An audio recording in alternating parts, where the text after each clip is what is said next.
On today's show, the Hawks had opposite results over the weekend, a terrible loss on Saturday, followed by a win on Monday that was closer than it needed to be in the second half. Touch on all of what transpired in those two games and much more, and all of that is on the way. You are Locked On Hawks, your daily Atlanta Hawks podcast, part of the Locked On Podcast Network. Your team every day.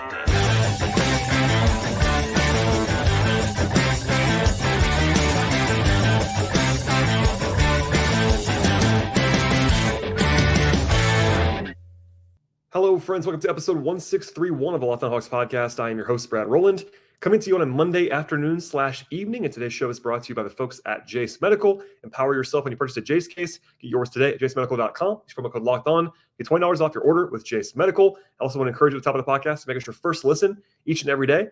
Check us out anywhere you get your podcasts, places like Apple and Spotify on the audio side, as well as YouTube on the video side. And I apologize for missing the game on Saturday. I did announce that ahead of time, but the timing was certainly funny, amusing, or not so amusing if you're a Hawks fan.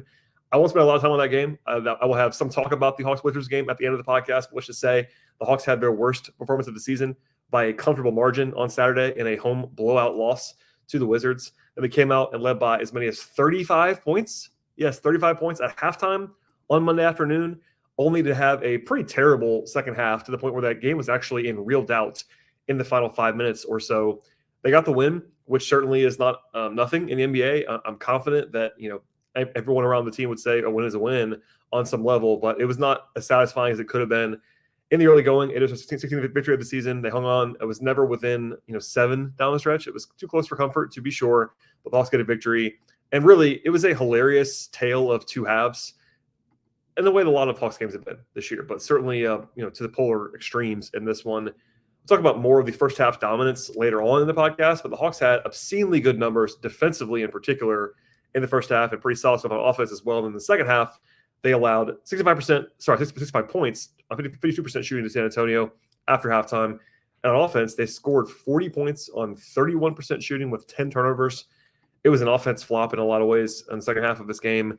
And for the entire game, honestly, the Hawks had very ugly offensive numbers, which were dragged down by that second half. So even in a victory, this is crazy. If you told me this before the game or before any Hawks game this year, I would have probably rolled my eyes. But the Hawks had about a 101 offensive rating in this game. I would have probably bet preseason that the Hawks wouldn't win a game, at least especially by 10 points, but really win a game at all with this level of offense. But they did it in this game, despite the offense, really. They were below average from the shooting perspective in this game, 34% from three, 43% from the field. Not horrible, but below average. 20 turnovers is way too many for this Hawks team. They were awful in the second half of the game in the half court. They were walking it up, playing too slowly, I thought, after halftime. Trae Young got sort of adjusted to. Trae was awesome in the first half. He cooled off, and the Spurs smartly loaded up to him, and the Hawks could make them pay in a lot of different ways. They won the glass, but not by a ton. They also shot terribly in two key areas, which is kind of like there's a little bit of luck always and variance always involved in NBA shooting. But the Hawks were 5 of 19 on shots from floater range, which is like, not right at the rim, but in that floater kind of mid off the glass kind of range. They were really awful on those shots. That's one thing to keep in mind in this game. Also 1 of 9 on corner threes. They just can't seem to make those shots this year for whatever reason. And that kind of stuff will drive you insane. But I thought the offensive process was pretty good in the first half. And the second half, it was pretty rough, even with some unseasonably bad shooting, I would say, on the way to 40 points. Defensively, the numbers do look good for the whole game because of, in particular, how bad the Spurs are offensively. And I don't want to pile on. The Spurs are a young team that is obviously in the bottom tier of the league. People were kind of, I think, frustrated Hawks fans. And I get why. We're kind of equating the Hawks to the Spurs for the season. I want to be very clear. The last couple of games before this, the Hawks were in that tier. For the full season, the Spurs are certainly a tier or two below the Hawks in terms of their overall quality this year. They have like a negative 10 net rating. They've been bad all year long. And part of that was the story in the first half where the Spurs just couldn't score. The whole game, they shot 40% from the field and 26% from three, which you kind of have to take. They only allowed 17 free throw attempts, which is pretty good. Rebounded pretty well. Forced 18 turnovers. Like the numbers look really, really good for the Hawks. Now, again, after halftime, they got going a little bit in the paint, especially with Wemby kind of waking up. He was kind of a non-factor as much as he can be in the first half. And when he woke up, things got a lot more difficult for the Hawks, and they had to hold on for dear life, kind of with their bad offense in this game, did Atlanta. But in the big picture, they did enough to get the win. Now, had the Hawks performed on this level in the second half against most teams, they would have lost. And it would have been an all-time collapse. I mean, I don't want to overstate it, but if you're up 35 at home against this Spurs team, which with this loss, they're 7-32 this season, losing to anyone up 35 points is a disaster, of course. Had they done it on national TV, it's a TNT game. They're pretty much their only one of the year. And to do that, it was rough. The fact this game got close, there's no sugarcoating like how rough that actually is. Now, they did win it, which is kind of in the end all that matters. But given all the stuff that's going around the Hawks right now, the trade rumor stuff, etc., like it's not a satisfying win on the outside. At some point you got to win games, and the Hawks won this game. But yeah, that's kind of all I have as far as the big picture on this game in particular. We'll touch on more of what transpired in this one for the most part on this show. And at the end of the podcast, we'll touch briefly on the game on Saturday, as well as the latest trade stuff around the Hawks. But first, before we get to all of that, a word from our sponsors on the show today. Today's show is sponsored by Jase Medical. I know we come to sports to escape from some of the crazy realities of life. But if you don't mind, I want to talk to you for a second about preparing for real life. According to the FDA, pharmacists are running out of antibiotics like amoxicillin right in the middle of the worst flu season in a long time. That's scary stuff for a lot of folks. It'd be helpless feeling if someone in my family or close friend group got sick while a supply chain issue, stop them from getting what they actually needed in terms of life-saving medications. And thankfully, though, there is Jase Medical. They offer the Jase case. They have a pack of 5 different antibiotics to treat a long list of bacterial illnesses, including UTIs, respiratory infections, sinusitis, skin infections, and many others. This is going to happen to anybody, and you want to be prepared for it. And preparation is really key to everything that Jase Medical does. And the place to go is jasemedical.com. Complete your physician encounter right now. It'll be reviewed by a board-certified physician, and you'll actually have medications that'll be dispensed by a licensed pharmacy at a fraction of the regular cost. It's always important, but it's always been important and will be important moving forward to be prepared.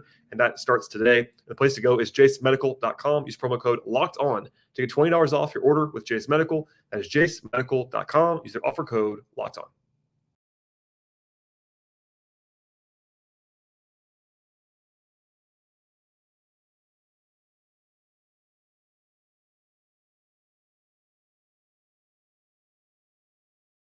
All right, so again, a clear tale of two halves in a way that it's hardly ever this clear, but it was crazy how different the halves were. The Hawks opened this game 11-0, which kind of was a strong start in a lot of ways. The Spurs missed their first 5 shots. I thought it was funny, and I kind of mentioned this on Twitter. DeJounte Murray, I thought, was like giving a lot of energy in a way that he doesn't always defensively, to be kind. Kind of ironic because it was a national TV game, of course, also against the Spurs, his former team. Rotationally, it was only 9 guys for the Hawks in this game. Garrison Matthews and Trent Forrest were number 8 and number 9, respectively. In this one, Trent's been in the rotation a lot recently. 4 straight games for Trent and 6 of the last 7. I agree with that for the record. He's not a flashy player, but given what he gives them on defense and decision-making offensively, I'm okay with that, given that all the guys that are out. Eventually, I would see, if it was me, I'd like the Hawks to go back to Kobe Buffkin and or AJ Griffin, maybe even Seth Lundy, but I do understand rationally going to Forrest more. It is what it is. That's a topic that we'll touch on more later on. And I have talked about it a lot. I know fans want to see the young guys. I don't blame you. I kind of would be right now as well if I was the Hawks, but that isn't where they are just yet. Trey had one of his patented look-away passes to Okongwu for a 3-point play late in the first quarter. That was a great play by him. There was a 9-0 run by the Spurs, actually, late in the sort of the middle of the first half. After the Hawks won by 33 points, that was their one positive of the first half from the Spurs was a 9-0 run. But other than that, Trey was absolutely nails. He actually outscored the Spurs for about a quarter and a half to begin the game. He was that good. Made his first 6 threes. He had 27 of the first 59 points for the Hawks. He had 29 and 7 in the first half. Obviously, he was not the same guy after halftime. They were more than doubling up the Spurs at halftime, 69-34 in favor of Atlanta at the break. And the offense was just kind of like normal other than Trey, but defensively, again, the Spurs had 34 points on 27% shooting and 11 turnovers before halftime. So lights out stuff there. After halftime, the Spurs didn't start Wemby, and I thought he might have been like pulled for like rest because they were down so much. But he came back in and was a big factor late. The Hawks were just awful offensively coming out of the locker room. They had 4 points in the first 5.5 minutes. They missed 6 or 7 first 7 shots. The Spurs, I would say, wisely and thoroughly keyed on Trey in the second half, which a lot of teams should do, honestly. Like if I was coaching against the Hawks, I would make them beat me with somebody else. And that's been a theme for the last couple of years. DeJounte didn't solve it. Buggy doesn't solve it necessarily. And that worked here. The Hawks were up by 30 still. They stabilized things in the middle of the third quarter. The Spurs had another 12-0 run. Julian Champagny hit 5 threes in the third quarter for San Antonio. So there's a little bit of good fortune for the Spurs as well, mixed into the comeback. But the Hawks have been bad in third quarters all year long. Another one here. They're now minus 15 in that quarter. In this game, rough for the full season. They were still by 20 points going to the fourth, though, but it was down to 13 by the 8-minute mark of the fourth quarter. The Hawks scored 21 points in the first 16 minutes of the second half.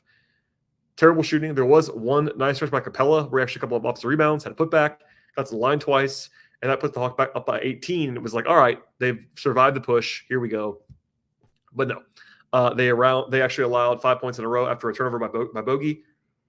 And it kept tumbling from there, honestly. When we had a 3-point play, it was like down to 7 or so. Just a breathtaking meltdown, honestly. They just couldn't score. They got lucky, honestly, up 6 with a couple minutes to go. The Spurs had a layup that would have cut it to 4, and they just missed it. I mean, it was kind of contested, but it's a pretty easy look. Just missed it. Then Jalen had a good drive off the left wing for a 3-point play to go back up by 9, and that kind of ended the game. In some respects, it wasn't over. There was a nice play by Trey to drive and draw attention. Flip it to Capella for a dunk. That was a big bucket. And it was never like in thorough doubt in the last minute and a half or so of this one, but still, it was a tough scene all the way around. As you can see, if you're watching on YouTube, by the way, my light has fallen. So that's the travel life that I'm living right now, but hopefully you can still see me. Anyway, that's it for as far as the competitive portion of this game. It was as rough as it kind of seemed in a lot of ways, but that's the play-by-play. I will touch on the player stuff now quickly because we're going to save some wizard stuff for the end of the game. Sorry, the end of the podcast, I should say. All right, to the player stuff here, and I mentioned before, the bench guys were relatively quiet. Forrest, Garrett Matthews played just small roles, 12, 15 minutes each. They were okay. Bogey was cold in this game, 2 of 10 from the floor, 5 points. Just the shooting slump is there. I'm not worried about Bogey shooting at all, but he is in a slump. Those two things can be happening at the same time, and they are. Okongwu was just okay, 7 points, 6 rebounds, 4 on Onyeka, 3 away from the floor, just kind of a middling game. He had 4 fouls, not a huge impact I didn't see in this one from Onyeka. Saddiq Bey, 10 points, 1 of 7 from 3 in this one, 5 rebounds, 2 assists. Defensively, meh. I wish he had been shooting better from corner threes. He was part of the problem with that stat that I mentioned earlier. He just can't seem to make those this year for whatever reason. That kind of papered over last year. His 3-point shooting kind of papered over his defense. That was unfortunately not the case in this game. DeJounte had 13 points, 13 rebounds. Interesting. No assists. Odd. 15 shots and only 13 points. So he was not efficient and had no assists, but the rebounding is nice for DeJounte. I think defensively he had good effort in the first half. It slowed after that. He was not particularly good. He wasn't awful either, just kind of what it is. Capella, 13 points, 11 rebounds, 4 blocks, 5-7 from the floor, had 3 or 4 from the free throw line in the second half. I believe it was 0-2 in the first half. He was okay. Finished around the rim effectively, 5-7, had the 4 blocks. Rim protection was pretty good, I thought, from him in this game, other than just trying to deal with Wemby, which nobody could stop him. But yeah, I thought Clint was fine. A lot of talk about him right now. I get that. I continue to think that, yes, the best is behind him, but he is not a terrible player. There's some nuance there, and I think that's always kind of lost along the way. Jalen Johnson, a big game, 16 points, 10 rebounds, 7 assists, and a career high 6 steals for Jalen. He's the first player in the NBA since 2018 to have those numbers, 16, 10, 7, and 6, and the first guy on the Hawks since Josh Smith in 2010. So obviously a unique skill set, but he was a monster at times in this one.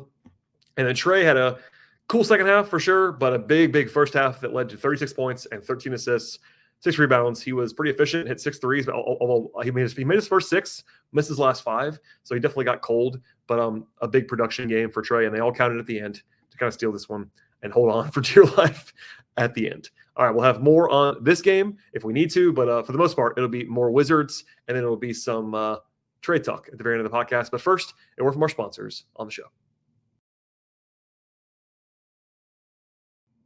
Today's show is brought to you by FanDuel Sportsbook. The NFL playoffs are here. There's something to get on the action, though, with the folks at FanDuel, America's #1 sportsbook. And right now, if you're a new customer, get $150 in bonus bets guaranteed when you place a $5 bet at FanDuel Sportsbook. That's $150 in your pocket in bonus bets, win or lose.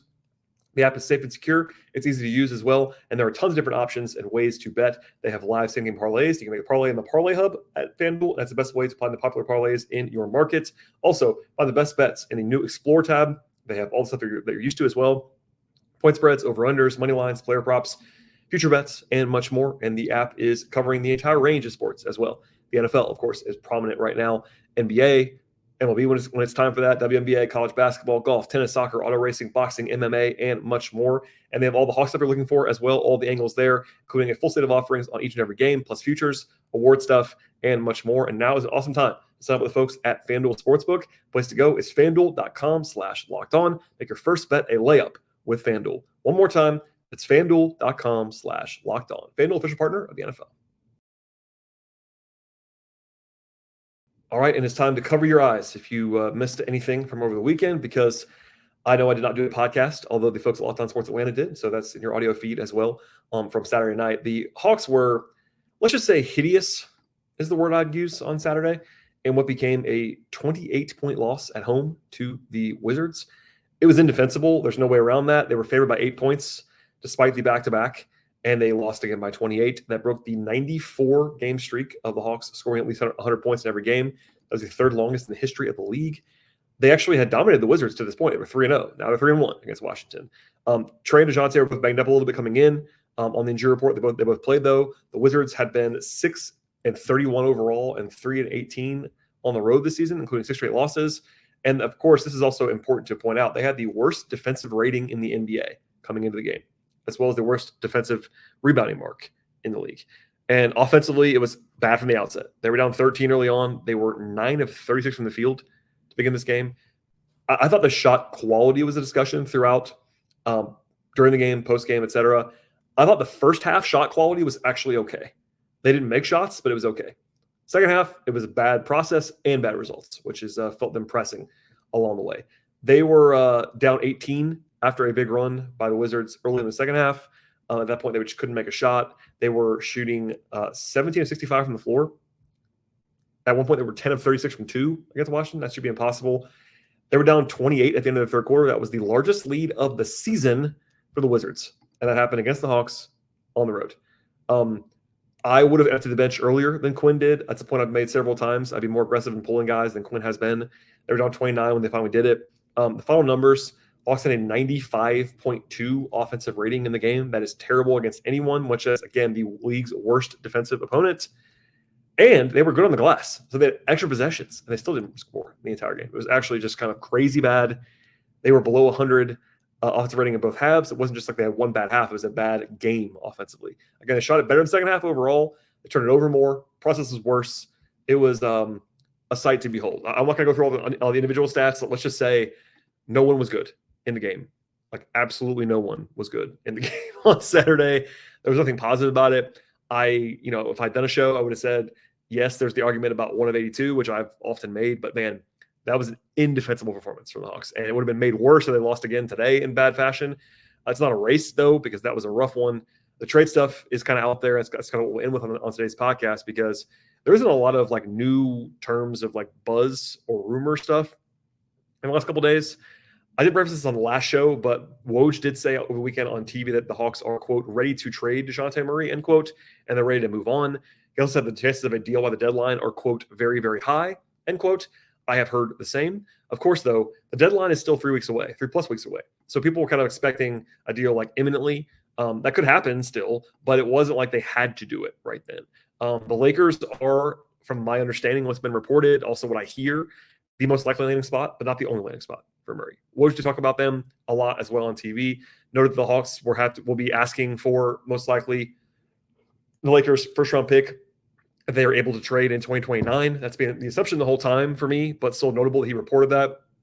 There are other teams in play that I talked about a lot. I wrote about this at Patreon earlier, actually last week, patreon.com/BTRowland. So as I'm recording this podcast on Monday early evening, post-game, nothing is like brand new here, but I'm still on trade watch for sure. I was all weekend.